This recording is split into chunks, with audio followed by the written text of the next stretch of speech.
where they would let their staff do whatever they wanted for a fifth of the time, 20% of their time, as long as it benefited. And what came from that zone of genius time where they allowed their staff to come up with brand new inventions as long as it helped Google?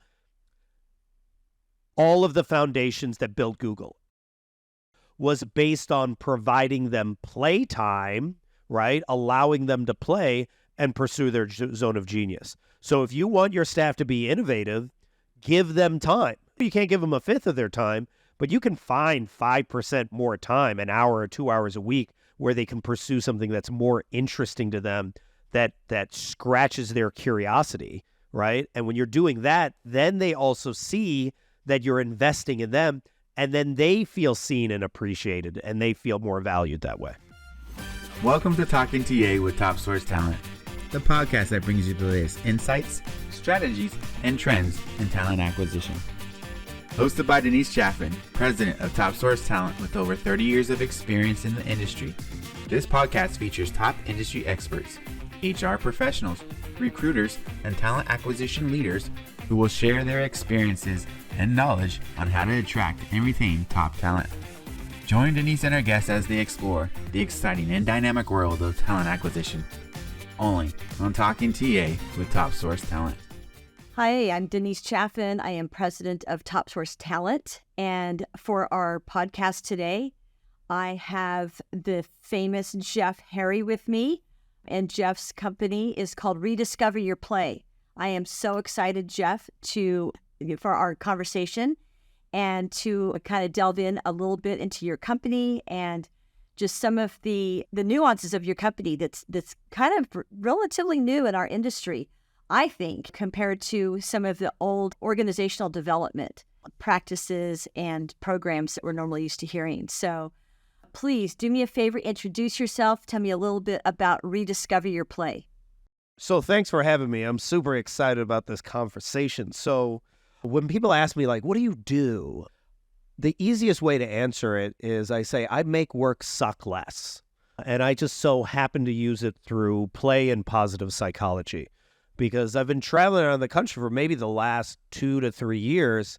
And whenever I speak to employees, like, so many employees are just in such pain because they hate work. Like, they either hate work or they just find work disengaging, or it just sucks. Like, it just ultimately just sucks. And the amount of time that I've spoken to people who are like, I just don't even want to work anymore, right? Like, they're just kind of that fed up.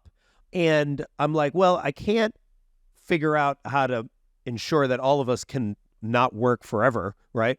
But I can at least take some of the pain away from work so it doesn't suck so bad, and that we can actually enjoy doing work again if you ever did enjoy it. So that's why I use play and positive psychology to, like, literally address some of, like, the biggest pain points that a lot of organizations are dealing with, whether that's retention, turnover, toxicity in the workplace, burnout, all of those issues. I was going to just ask you, what do you think the top issues are, the top three? The top three issues is this retention turnover issue, right? Where you just can't keep staff, where people are just that disengaged. They're always looking for the next job. The second one is definitely, it's probably the top one, is burnout. Like, we never recovered. We never really ever recovered from the pandemic. We never really addressed a lot of the issues that showed up during the pandemic. So people are just burnt out. People are exhausted. They're typically doing more than one job at one time right now. And yeah, they're kind of done. And then the third issue is this issue of a generation gap. And how do we address how the various generations get along, as well as how that all ties into what's going on with AI, right? There's just so many things up in the air that we're trying to just guess. And it's not a really good strategy, because I see a lot of leaders being like, well, we're just going to treat our employees like crap because AI is going to replace them soon. It's just like, is that a good strategy? Like, how is that working out for you? So it's interesting that we're in this almost like fight right now, where you have a lot of employers, a lot of CEOs that are getting paid 300 times their lowest paid worker. and they are so disconnected from the work. And other countries, like say, for example, Japan, their CEOs are only getting paid 20 times their lowest paid worker. So why are we justifying giving such exorbitant amounts to all these CEOs? And how are they so disconnected from the work that's actually happening on the ground? It's interesting you say that because now, too, with salary transparency, a lot of states are requiring companies to post salaries for positions. And so it's a lot more obvious, to your point, to employees, those discrepancies between their salary and somebody farther up the ladder. And it's also really frustrating when, like, you go through some level of layoffs, right? There's all these layoffs that are happening, for example, in the tech industry. So they'll lay off a significant amount of people, and then they'll buy back stock. So they did have the money, they just didn't have the money for you. And that, doing those levels of actions show just such a disregard and disrespect to staff. And then you come back to them and then you're like, and we need you to work even harder. Yeah. Like what I'm saying. So like the actions of the leaders are really getting in the way of them actually being able to get the most out of their staff. So then let me ask you a question then. So your company then, Rediscover Your Play, where do you guys fit in? Who contacts you? So a lot of corporations, I work with a lot of universities when they're dealing with like certain issues like how do we address toxicity in the workplace? How do we address toxic masculinity, masculine leadership in the workplace, which can be exhibited by women, men, people that identify as non-binary? Like, how do we address these issues? How do we have hard conversations? The amount of organizations that struggle to expand and grow simply because a manager cannot have a hard conversation with their staffer is so significant. We have so many managers right now. I think there was a study done that found that between 70 to 80% of managers that got promoted into middle management never got management training. Like not 1 hour of management training, yet now they're middle managers and they don't know how to lead. They have no idea to lead. So they're leading out of a place of fear. And so we come in to be like, okay, how do we address these issues? How do you have those hard conversations? How do you get your staff to remind them why they love this work in the first place? Do you even know what your staff's languages of appreciation are? Like, how do you give to your staff so they feel recognized, seen, heard, and appreciated? That's whenever I talk to employees, that's what they want. So then how are you then starting those conversations, and what type of workshops then are you integrating or implementing into a corporation where they can actually then use your solutions then to change the burnout, change the retention turnover? So let's say we're running a workshop on getting staff to connect back to the mission and values of the organization, right? So then we'll run a workshop on them rediscovering your why. Why do you love your work? Why do you love your job? Why do you love being at this organization? Do you even still love it? How are your values aligned with the company's values, right? Do the stories of the other people of why they're being here. Okay, let's say we're talking about navigating difficult conversations. I'll run workshops where we practice how to actually have a hard conversation. And we'll start with really innocuous things to debate, but then eventually we'll get to the hard conversation they have to have. And we'll practice in real time so that then when they actually finish the workshop, they're more likely to go out there and actually have that conversation. Because what I've found is when a lot of speakers speak, you only remember 5% of what speakers say, right? Maybe. But when you're teaching it and when you're actually learning and applying it yourself, 75 to 80% retention. So in every single one of the workshops I run, we do play exercise, embodied exercises, where they feel what it's like. What does it feel like for me to address a toxic staffer? Let's play it out and see so that they can get the bravery to actually do it in real time. So then, okay, let's go back then for a second, because this is very interesting, obviously. Yeah. So what is give me an example of a difficult conversation. Yeah, so a difficult conversation would be, we just laid off half the staff. Now, what am I supposed to say to the other staff to motivate them? What are you going to do? How do I communicate that I still care and I have their back when all the actions that have communicated so far is that I haven't? So then that's me talking to them one-on-one and being like, what's important to you? What is the work? What is your zone of genius work? What's the work you wish you could do more of? How can I help you do more of that work? If someone is doing that for me, all of a sudden I'm like, yeah, I know he just laid off everybody, but now he's showing an interest in me, and now he's showing an interest in everyone else. And he's invested in my own personal growth and my own professional growth. Another way I would approach that leader would be like, all right, do your staff's languages of appreciation? How they like to receive? Do they like gifts? Meaning, do they like money? Okay, I'm going to make sure I'm compensating them. Do they like quality time? They want more of my face time with me so that they can pick my brain. Do they want words of affirmation? Do they want praise, not just within the department, but outside of the department, just in case they want to transfer later on to another department?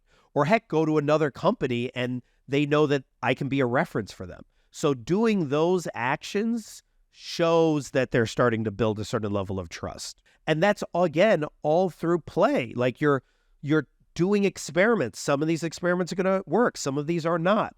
Are you creating, like, let's say you're asking your staff to be more creative. Are you providing them a playground where they can potentially fail while they're attempting to come up with the next innovation? I speak about where a decent amount of burnout comes from is from perfection. You create these perfectionist workplaces, Right. where everyone has to pretend to be a certain way. They got to pretend to be a professional. This is part of the reason why I wear this stupid bow tie. It's to remind me not to take stuff seriously Right. and be like, come on, everyone. We're all wearing costumes here. Like, we're all pretending a little bit. Wouldn't you rather pretend to be more of yourself than anybody else? Yeah, there's what's that saying, that rule of 62, don't take yourself too seriously?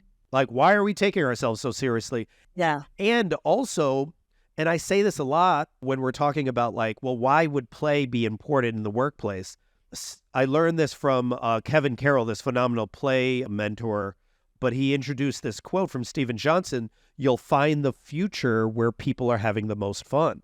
Oh, I love that. Right? So it's like, we're talking about innovation. We're talking about creativity. Which companies are going to be around in 10 years? Who are the companies that were taking risks during the pandemic? TikTok, Hulu, Netflix. Like, which ones weren't? Sears. What is not around because they stopped playing? Blockbuster Video. Like, you can see when places do not take risks, they become obsolete. They may still be around. Sears is still around. I think there might be one Blockbuster left in Alaska.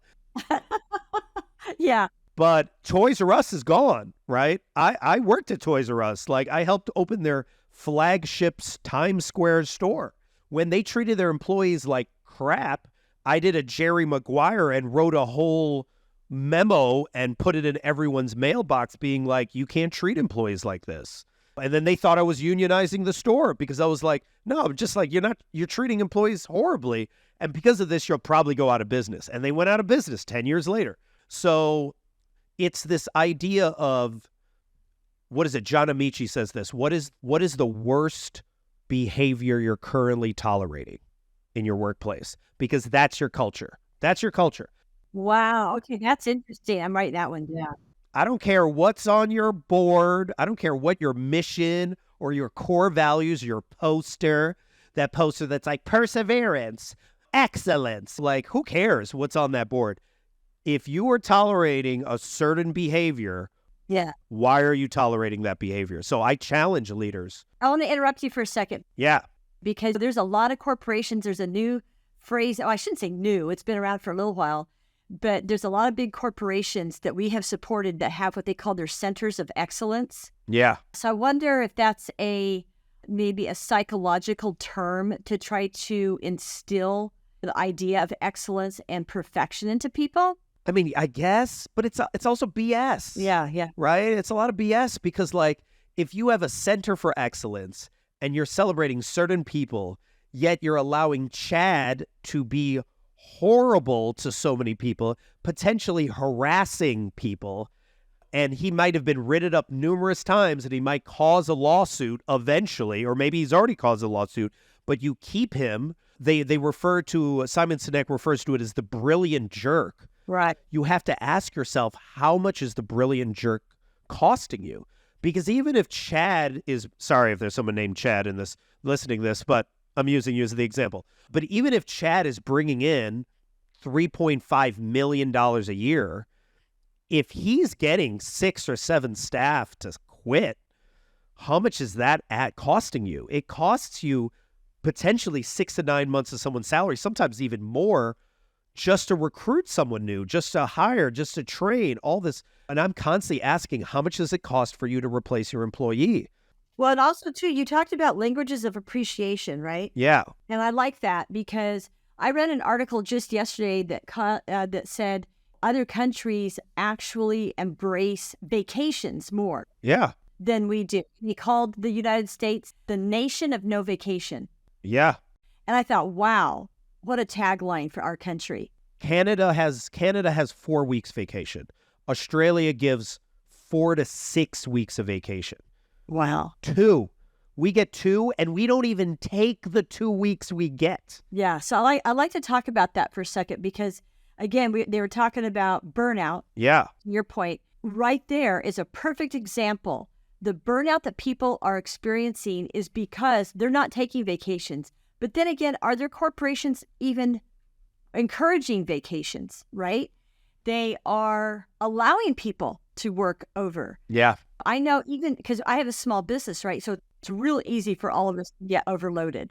I have made a point where I can see when people are going through burnout to push them into a vacation, give them that extra time off if they need it, that type of thing. But I thought that was really eye-opening yesterday to read that tagline in the United States.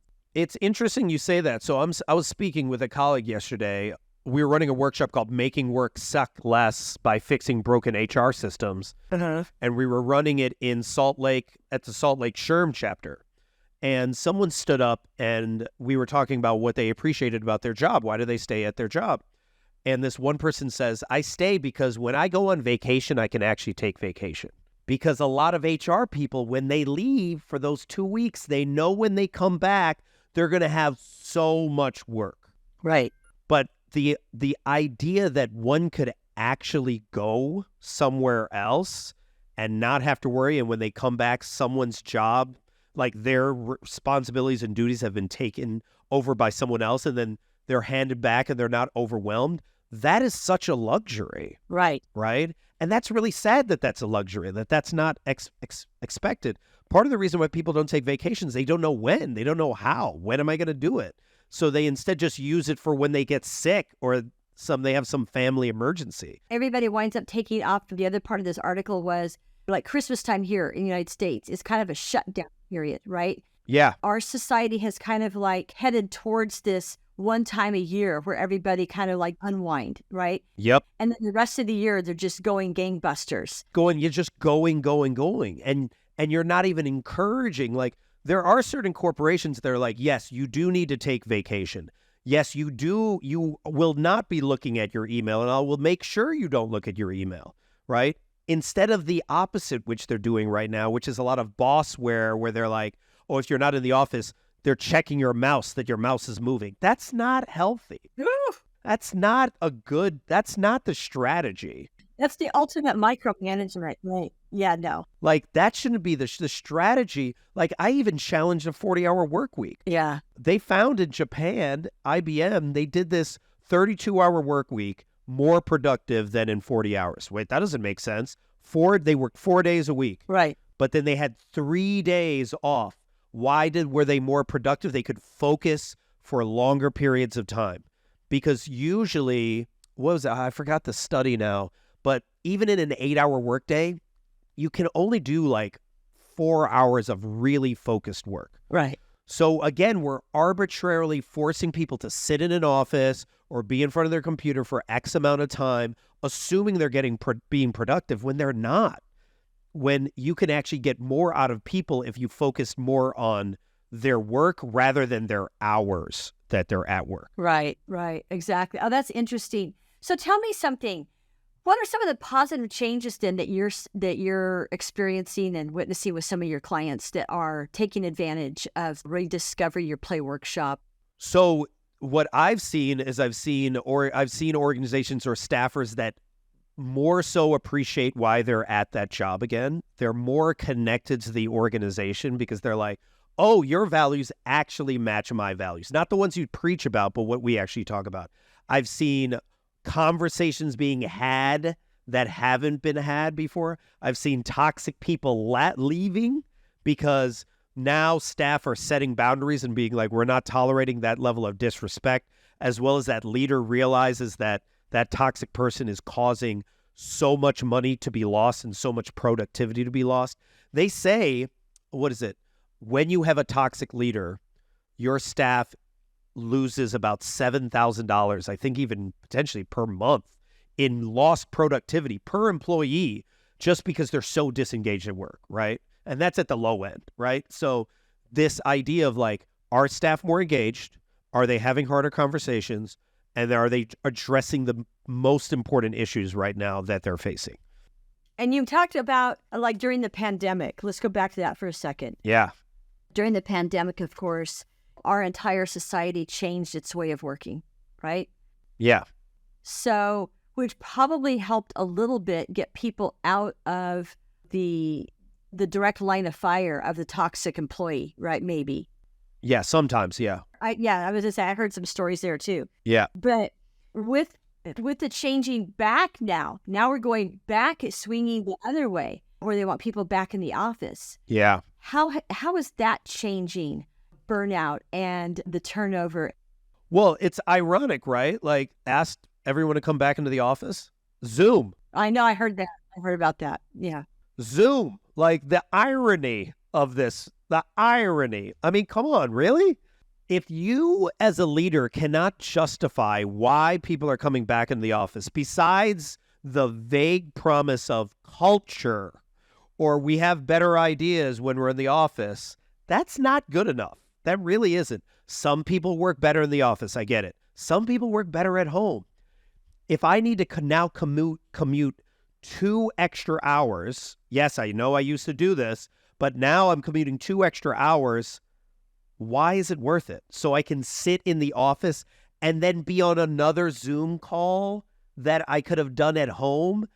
You probably could have gotten more productivity out of me if I had just stayed at home. Well, I've been saying for years, this is way before the pandemic, because I started this business in 2013. I've been recruiting for over 30 years, and I have said for many years that companies that, and I get it, there are a lot of people that have to be on site, people who are working in manufacturing, assembly, things like that, or hospitals, right? Right. But those people who don't have to be in an office, what's the point of having them come in? Is it because you're micromanaging? Yep. Is it because, like you were talking about a few minutes ago, that leadership? Yep. That untrained leadership, the leadership that doesn't have some sort of a psychological training or behavioral training, that type of thing? Yep. Is that the problem? And you mentioned it a while ago, that top-down leadership. If you've got a bad leader who's forcing people to come into the office and there's no real apparent reason why, Yeah. especially to be like Zoom, what's the outcome? The outcome is they're bitter. The outcome is they do less work. And then maybe there's more gossip because now they're back in the office. Has Zoom called you yet to come in? And I haven't reached. I'm going to reach out to them now that I see that article. I'm like, oh gosh. But yeah, so it's providing the reasons why. Like, hey, we're having a meeting and it's actually an all staff meeting. It's really important that we all are there in the office. Makes complete sense. all right. Also, after the staff meeting, then we're all going to be hanging out at happy hour. Great for connections, stuff like that. But if you're telling me to come into the office just so I can sit in there, and then I know other people haven't showed up that day, then like, what are we doing, right? What are we doing?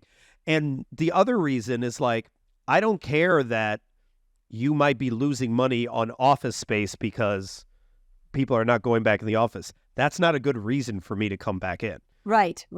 So these leaders have to be smarter about doing it. And then if they are going to use the iron fist of like, if you don't come back in the office, then we're going to have to let you go. Guess what? They're going to go because there are plenty of other jobs they can do. and even my friend Sam was talking about this yesterday, especially with Gen Z, if they don't like it, they bounce so quickly. Gen Z is going to be 30% of the workforce by 2030. 30%. Gen Alpha is going to be 5 to 10%. They have such a low tolerance for low emotional intelligence. Like if you are not an inclusive leader, they're out. They're done. They're moving on already. Somebody referred to them the other day as the now generation. I want it now. Well, it's not just that they want, but they just want a certain level of respect that we never got, right? Right. Like Gen X, millennials, heck, even boomers were super disrespected. And then Gen Z's like, I'm not going to tolerate that. So they'll leave. And then guess what? They'll either find another job or they'll find a bunch of part-time jobs or they'll make their own business. Yeah. It's so much easier now for them to figure out how to make money via Twitch, via Instagram, via TikTok. They'll figure out some other way. And I don't think a lot of employers recognize that. Yeah, let's go transition over to a conversation then around the smaller businesses and around Gen Z, right? Mm-hmm. Because I have heard that Gen Z, we have this, I guess it was 95%. So this is going back, I want to say 2015 maybe. There was a number that 90 to 95% of all small businesses in the U.S. were owned and run by baby boomers. And there was a huge drop-off, right? And as the baby boomers are shifting out, going into retirement and dying off, that type of thing, who is going to be running small businesses? And the millennials, Gen X and the millennials were people who are more interested in working for corporations. They weren't as inclined to start their own businesses.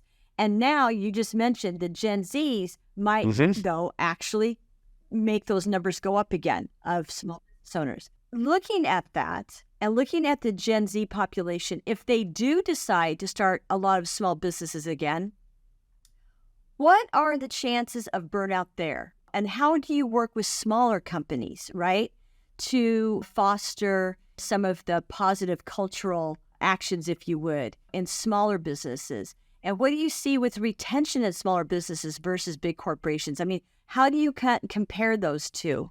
I don't know. I feel like a lot of times we say Gen Z is very entitled, but I feel like we also said that about millennials, and we're like, oh, millennials are very entitled. And I was like, well, I'm a Gen Xer, and they used to say that about us too. Yeah. So it's just like, there's always this storyline of like whatever the people are.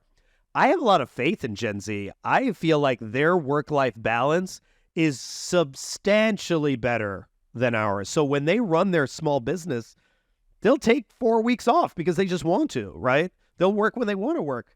They won't adhere to the same patriarchal capitalistic metrics that, say, boomers would focus on or Gen X would focus on, right? Like they'll work when they want to work, and when they don't, they won't. Like you even see it in how they create their content and how much time they take off for vacation. So I'm not as worried about that. But what you said about small businesses and addressing burnout is just like, is the reason why a small business looks better or potentially looks better than corporations right now is if that small business can provide flexibility of time, flexibility of where you work, flexibility of when you do other jobs. Like I'll give you a great example. I worked with a recruiting firm. They are recruiting people to like Gen Zers that are doing recruitment during the day, but they also recognize and they recruit a lot of people from New York that are also actors and actresses, that are also musicians. So they're giving them time to go pursue whenever they need to do an acting gig. They're giving them time whenever they need to do like a music gig or a comedy gig. So they're giving them freedom to pursue their dream job while also doing this job. And that is actually allowing them to stay longer because this company is more invested in their overall professional development, regardless of whether it helps out the organization or not. They just care about them as people, right? And the more small businesses that model what innovative small businesses are doing, the more likely they're going to be able to pull people from these corporations that lay people off like that that you could be there for 15, like heck, even Google, whose motto used to be "Don't be evil." I think it was this year, a guy that had worked there for over 20 years found out that he got laid off at 4 a.m. when he was supposed to go do some work in the morning to get ahead of something, and then his fob key didn't work. That's how he found out. That's how he found out that he was gone. He never got to say goodbye to his friends. He never got, nothing. So when these corporations are treating people in such an inhumane way, that's where small businesses are like, this is what we can provide you: humanity and flexibility. And flexibility is important. And I think that, because small businesses sometimes can overwork their people just as much. But I think that is one of the things that I've always enjoyed about being in a small business is my autonomy, flexibility. Yes. And then also, too, there's no glass ceiling on where you can go. Well, and also the thing about small business is you don't have the pressure of having to meet arbitrary quarterly metrics that match up to stock price. Right. That is the biggest issue. Right. Is every answer to when a corporation does well is great, now do more, now do more. So small businesses, if you're able to just sustain or just do a little bit of growth, then you're not burning out your staff. But if you're constantly rushing to the next thing, not celebrating, right? That's also a part of it, right? Not celebrating what you've already accomplished, but also doing sustainable growth so you don't get overwhelmed, then you're not burning out your staff. But if you're in constant greedy mode, then your staff's going to leave pretty soon. Right. Now, so some of the play activities, if you would, that you've incorporated too, regardless of the size of the business, that are working in order to make the leaders kind of provide more flexibility, provide more fun, if you would, in the workplace. What are some of those activities and solutions? Some of those, it's interesting because a lot of this stuff is not complicated, right? It's workshops around gratitude and appreciation. How are you communicating and celebrating your staff? Are you even celebrating your staff, right? How are you connecting your staff back to who they are? Do you understand their play values? Do you understand how they get into their zone of genius? Do you understand their flow work, right? I've run workshops on inner critic. How do you address that mean voice that's in your head? Helping managers do that actually then helps them be better leaders, because then they're not being so doubtful about their stuff and they can be more vulnerable with their staff. When they actually are able to be more human with their staff and be like, look, I don't have all the answers, that's when they actually build more connection with their staff and their staff actually starts working harder for them. But when you have a manager that's trying to pretend to be the boss, that is constantly doing all these performative actions to show you you need to be in the office, you need to do this, you got to get this done by EOD. After a while, that just gets old. Exactly. It's just I had that in school. I don't need that now. So how do you actually address that? How are we addressing behaviors of leaders? Yeah, I was going to say, you talk about the zone of genius, right? Yeah. So just to define that, it comes from the psychologist Gay Hendricks that talks about how you have various zones of what you're good at and what you're not good at. Zone of incompetence are things you're just horrible at. Zone of competence are things you're average at. Zone of excellence are things you're really good at that you get a lot of praise for. That's what most people stay in. That's most of their work.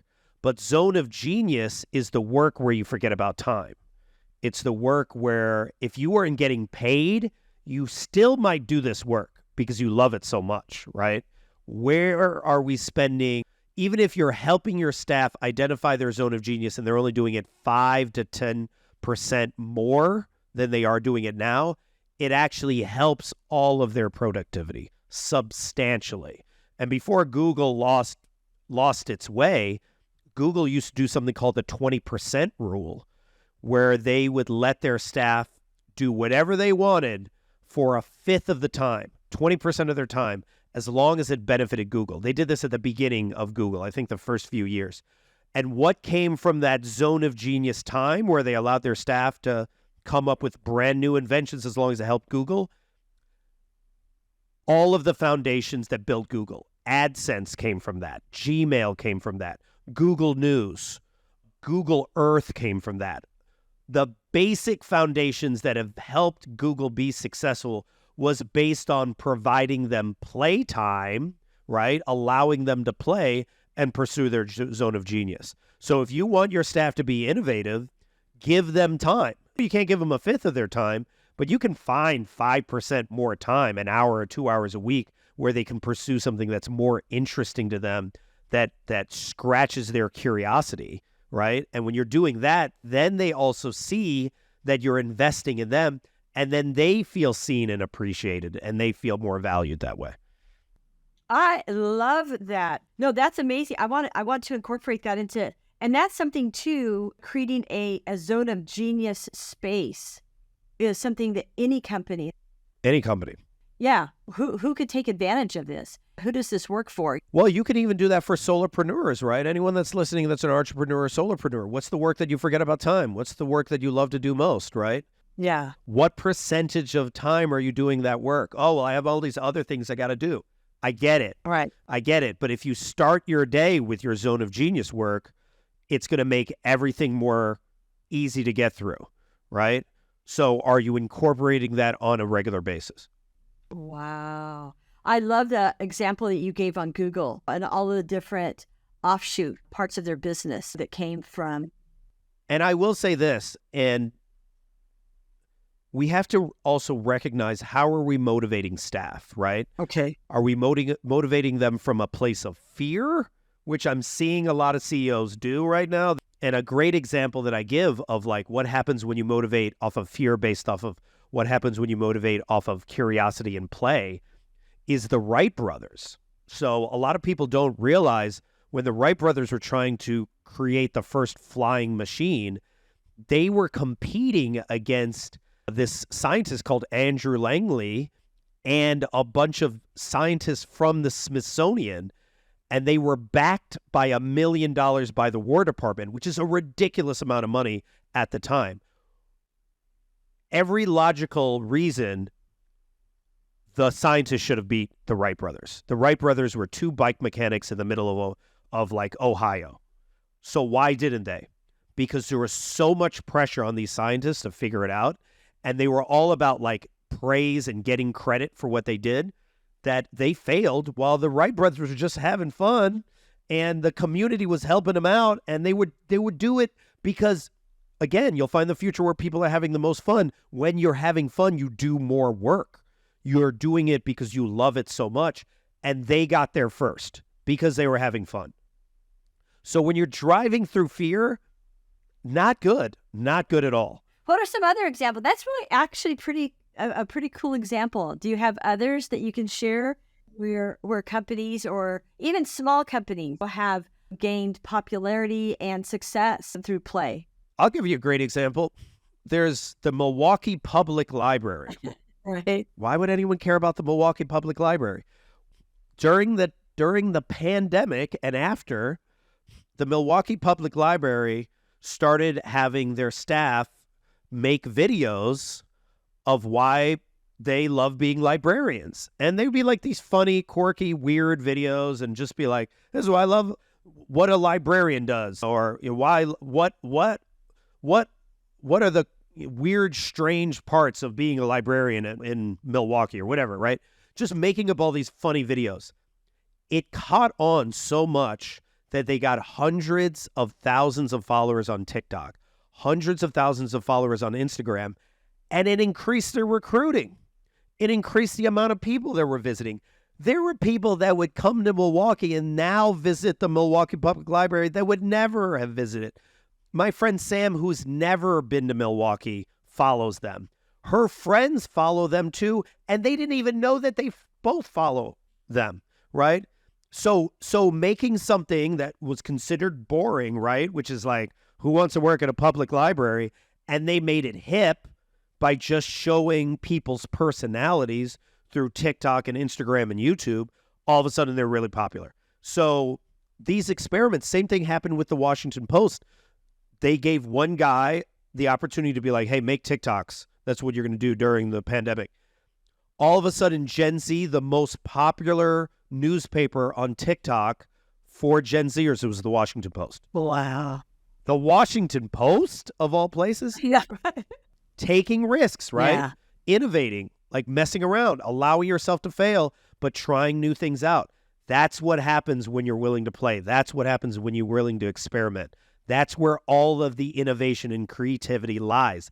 It lies in the play. So now you've mentioned a couple times during our conversation about allowing yourself to fail and companies allowing their employees to fail and setting up that space for them to fail. Yeah. So do you have examples of where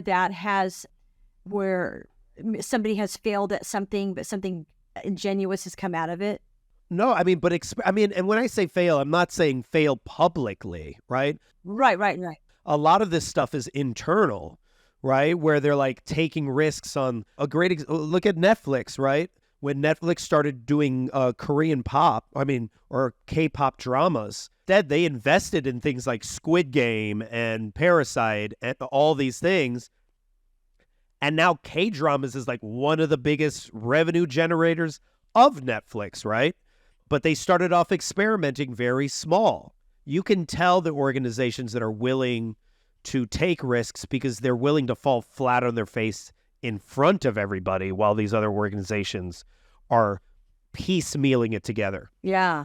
It's interesting, too, because I hear about some of the startup companies and some of their experiments that failed. But then all of a sudden they'll have this moment from the failure to a product that's becoming successful.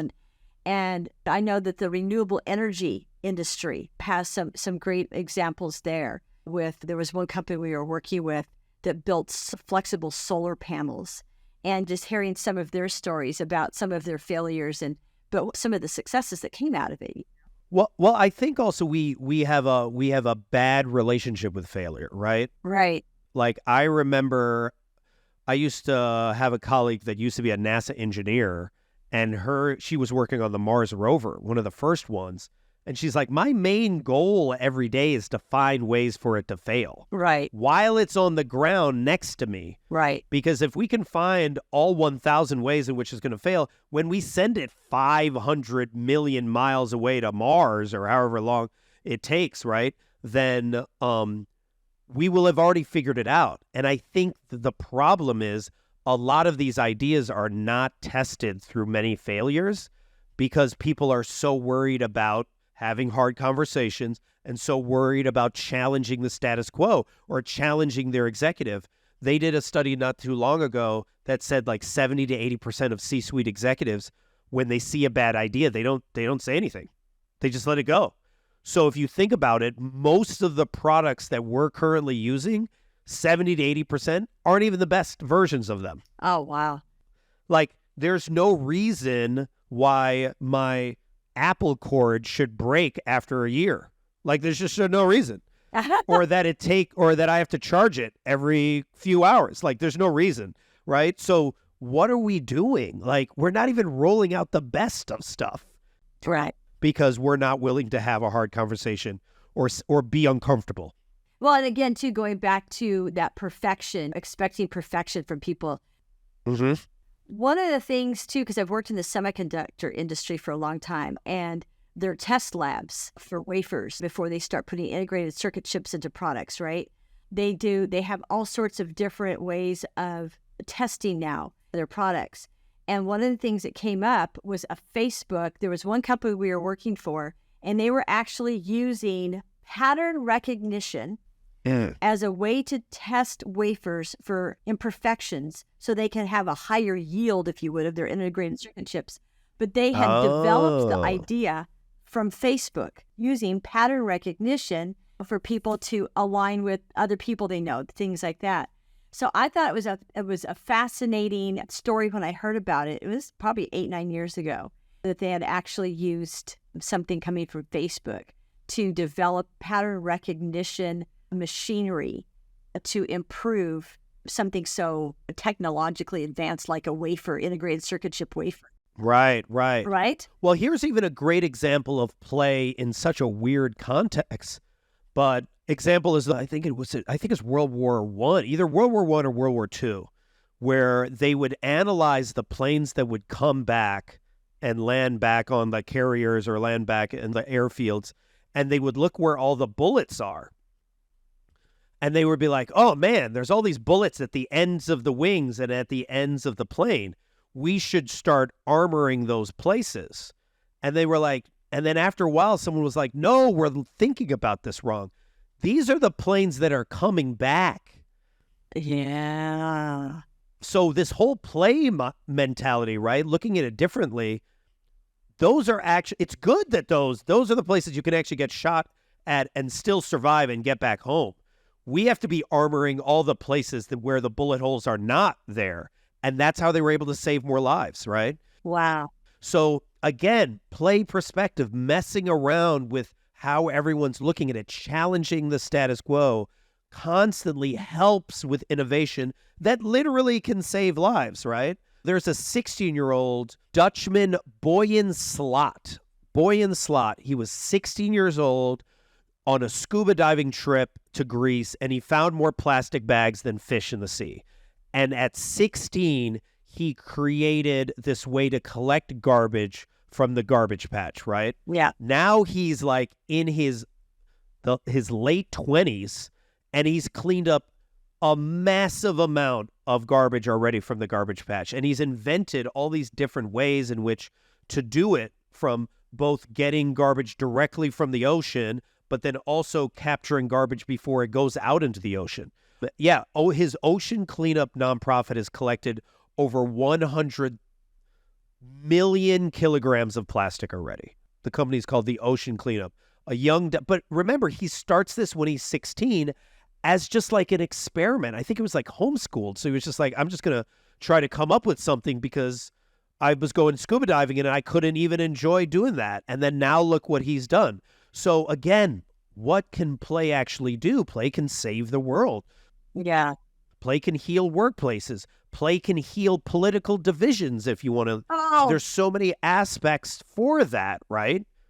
that's a whole different conversation that we need to have. I mean, and everybody needs to hear that conversation, right? Right. How to use play for politics.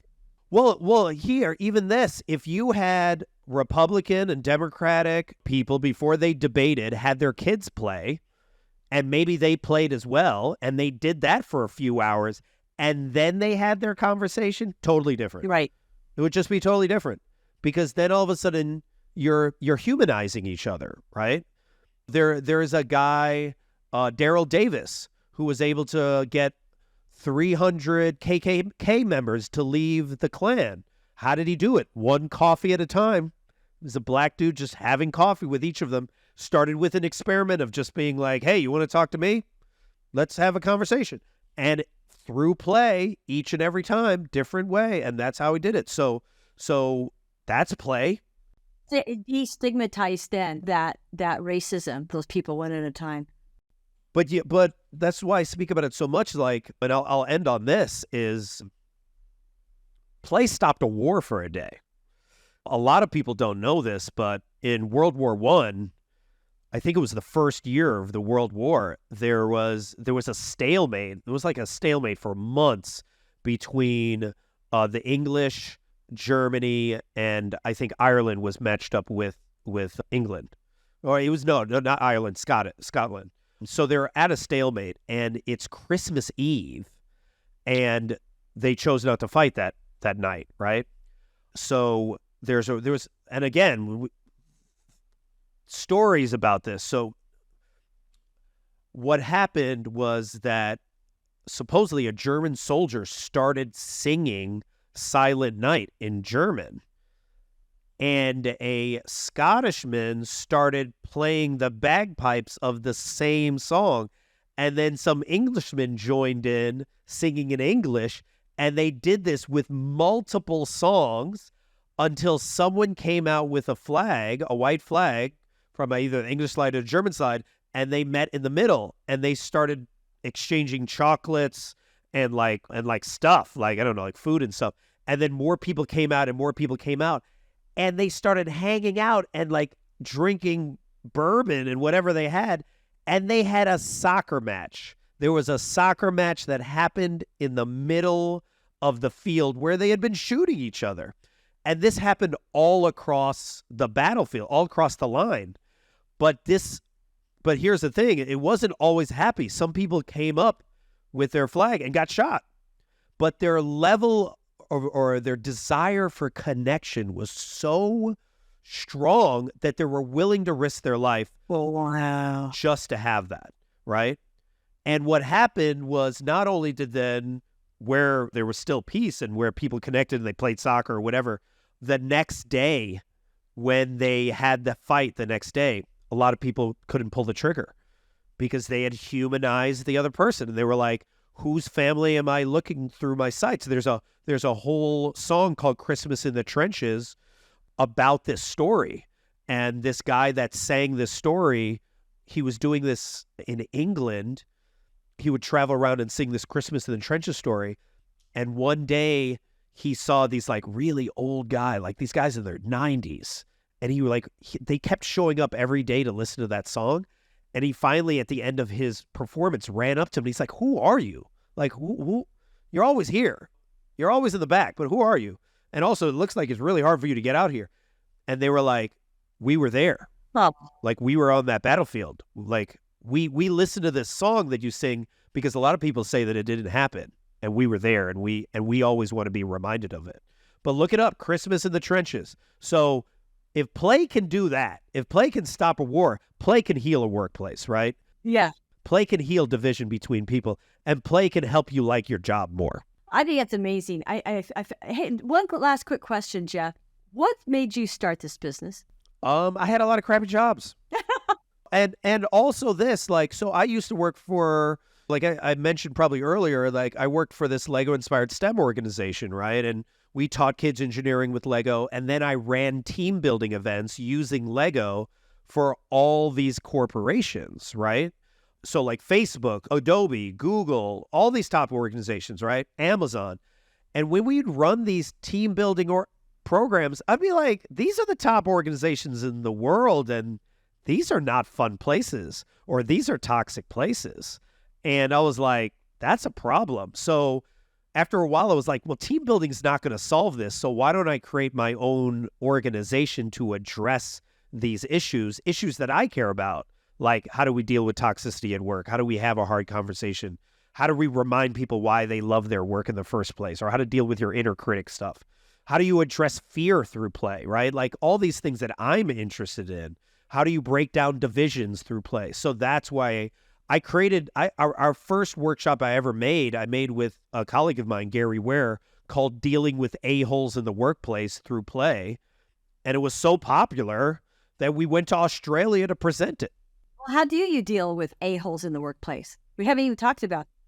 I mean, that's a whole other conversation, but it really is about not tolerating that behavior and calling it out, right? And setting boundaries and not getting angry, right? Staying grounded in but setting your boundaries and being like, what is your goal? Like if you're a toxic leader, I would approach them and be like, what is your goal? Is your goal to get as many ideas out of us? Is your goal to get productivity? Because your approach right now is getting a lot of us to quit.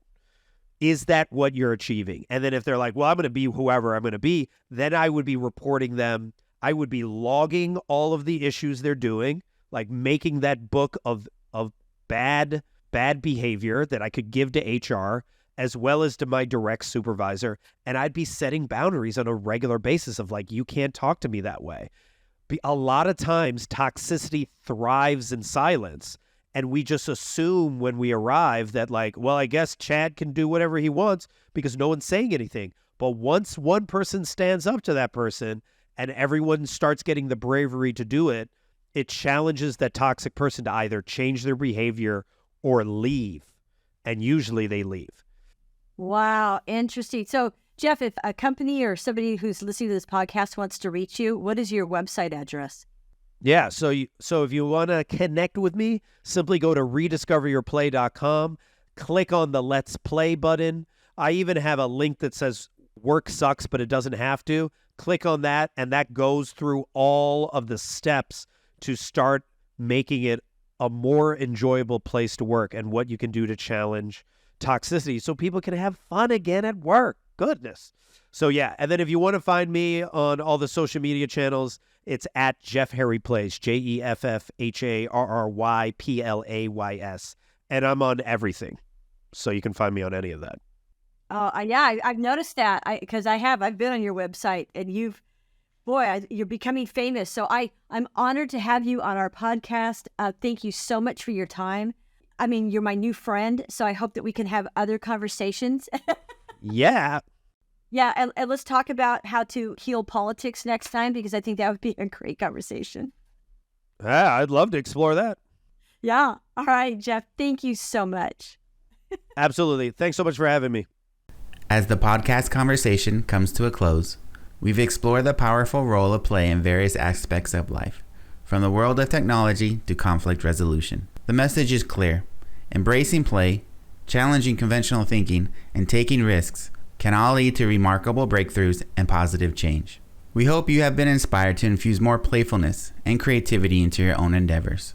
Thank you for joining us today, and remember, it's never too late to discover your play. Thank you for tuning in to this episode of Talking TA with Top Source Talent. We hope you found this discussion insightful and informative. As a reminder, our goal is to provide you with the latest insights, tips, and strategies to help you excel as a talent acquisition professional. Whether you're a seasoned recruiter or just starting out, our goal is to provide you with the practical advice that you can apply in your day-to-day work. If you enjoyed this episode, please consider subscribing to our YouTube page so that you can be notified when new episodes are released. And if you have any feedback or suggestions for future episodes, we'd love to hear from you. Thank you again for listening. We look forward to sharing more valuable insights with you in the future.